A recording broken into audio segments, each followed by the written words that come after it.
14 वर्षीय मुलाने लिहिलेल्या पुस्तकाचा दिल्ली येथे होणार जागतिक पुस्तक मेळाव्यात समावेश। बुलढाण्यात 9वीत शिकणाऱ्या 14 वर्षीय प्रज्वल पाटील याने स्वतःचे पुस्तक लिहून ते प्रकाशित केले आणि या पुस्तकाचा दिल्ली येथे भारत सरकार आयोजित 1 फेब्रुवारीपासून होणाऱ्या जागतिक पुस्तक मेळाव्यात समावेश करण्यात आला आहे। चिखली शहरात राहणाऱ्या 14 वर्षीय प्रज्वल प्रकाश पाटील याला पहिल्यापासूनच पुस्तक वाचण्याची सवय असल्याने त्याने आपल्या शालेय अभ्यासक्रमासोबतच विविध धर्मग्रंथ, कादंबऱ्या, ऐतिहासिक आणि इतर पुस्तकांचे वाचन केले। त्यानंतर त्याला लिहिण्याची आवड निर्माण झाली आणि त्याने विक्ट्रीज हिडन डिफीट अर्थात विजयात दडलेला पराभव हे पुस्तक लिहून प्रकाशित केले। 1 फेब्रुवारीपासून भारत मंडपम दिल्ली येथे भारत सरकारद्वारे जागतिक पुस्तक मेळाव्यात प्रज्वलच्या पुस्तकाचा समावेश करण्यात आला आहे।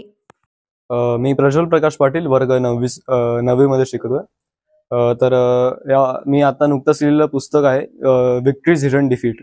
हे पुस्तक मी इंग्रजी भाषेत लिहिलेलं आहे। याच्या शीर्षकाचा मराठीत अर्थ असा होतो की विजयात दडलेला पराभव। आणि या पुस्तकाचा सारांश सांगायचा जर झाला तर हे एका अशा व्यक्तीबद्दल लिहिलेलं आहे जो त्याच्या अहंकारामुळे पराभव त्याला भेटलेला आहे। या पुस्तकाला आता दिल्ली या ठिकाणच्या प्रदर्शनामध्ये ठेवण्यात येणार असल्याची माहिती आहे। कुठलं हे प्रदर्शन आहे, कुठल्या संस्थेमार्फत आयोजित करण्यात आलं, याची प्रक्रिया कशी पार पडली? तर हे जे प्रोग्राम होणार आहे आता हे दिल्लीच्या भारत मंडपम मध्ये होणार आहे आणि हे government of India national book trust यांच्याकडून आयोजित केल्या जात आहे। याच्याबद्दल याची प्रक्रिया अशी होती की सर्वात पहिले मला लिटरेचर टाइम्स यांनी माझ्याकडे संवाद साधला आणि माझ्याकडून पुस्तक प्रदर्शनीमध्ये होणारे जे पुस्तक आहेत ते त्यांनी माझ्याकडून मागवले आणि तिकडे आता ते प्रदर्शित होणार आहेत 1 फेब्रुवारीला।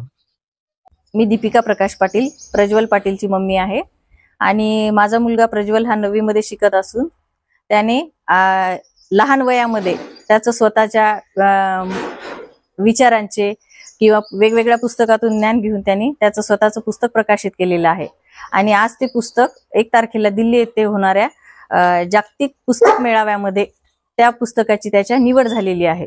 त्यामुळे त्याच्या पुस्तकाबद्दल किंवा त्याच्या या कौतुकाबद्दल आम्हाला त्याचा खूप अभिमान वाटतो। आजकालची मुलं ही फक्त टीव्ही, मोबाईल, लॅपटॉप यामध्ये बिझी असतात आणि त्यांना प्रत्येक वेळेस अभ्यास कर ह्या गोष्टी सांगाव्या लागतात। तसं माझ्या मुलाला कधी मला तू अभ्यास कर किंवा तुला हे बनायचं ते बनायचं हा विषय मला कधीच सांगायची गरज पडलेली नाहीये। स्वतःच्या पूर्ण पुस्तकांचं त्याला भरपूर ज्ञान आहे। स्वतः 30 ते 32 पुस्तकांचं त्याचं वाचन झालेलं आहे। वेगवेगळ्या धर्मांची पुस्तकं त्यांनी वाचलेली आहेत। त्यानंतर वेगवेगळ्या ऐतिहासिक गोष्टी त्यांनी वाचलेल्या आहेत। त्या सर्व वाचन झाल्यानंतर त्याने स्वतःचं पुस्तक हे प्रकाशित केलेलं आहे आणि एवढ्या मोठ्या दिल्ली सारख्या ठिकाणी जागतिक लेवलला जे मेळावा होणार आहे, पुस्तक मेळावा होणार आहे, त्यामध्ये त्याचं पुस्तक ठेवलं। एकतर लहान वयामध्ये त्यांनी त्याचं स्वतःचं पुस्तक प्रकाशित केलेलं आहे, याचा आम्हाला खूप अभिमान वाटतो।